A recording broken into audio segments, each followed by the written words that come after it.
നമസ്കാരം. ഫുട്ബോൾ ടോക്സിലേക്ക് അവർക്ക് സാധനം ഒരു ബിഗ് ട്രാൻസ്ഫറാണ്, ഒരു റൂമർ മാത്രമാണ്. എന്നാൽ നമ്മളുടെ പീറ്റർ ഹാഡ്ലി കേരള ബ്ലാസ്റ്റേഴ്സിൻ്റെ അസിസ്റ്റൻറ്റ് കോച്ചായിട്ട് വരാൻ എന്താണ് റൂമർ. അദ്ദേഹം നമുക്കറിയാം ജംഷഡ്പൂരിന് വേണ്ടി പന്ത് തട്ടിയിട്ടുണ്ട്, അതുപോലെ ടോപ്പ് ലീഗായിട്ടുള്ള പ്രീമിയർ ലീഗിന് വേണ്ടി, പിന്നെ ഇന്റർകാശി കളിച്ചിട്ടുണ്ട്.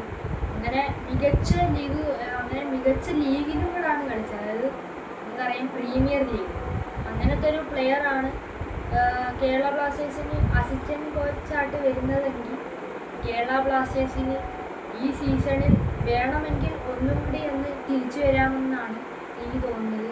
ഒന്നാമത്തെ കാര്യം, ഇപ്പോൾ കേരള ബ്ലാസ്റ്റേഴ്സ് മൊത്തത്തിൽ ഫോം ഔട്ടായി കിടക്കുകയാണ്.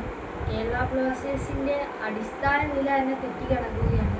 ഇപ്പോൾ നമ്മളെ പീറ്റർ ഹാഡ്ലിയൊക്കെ അസിസ്റ്റൻറ്റ് കോച്ചായിട്ടൊക്കെ വരുമ്പോൾ ഒരു ചെറിയ മാറ്റമെങ്കിലും വരുമെന്ന് വിശ്വസിക്കുന്നു. എന്നാലും അടുത്ത വീഡിയോയിൽ നമുക്ക് വീണ്ടും കാണാം. നന്ദി.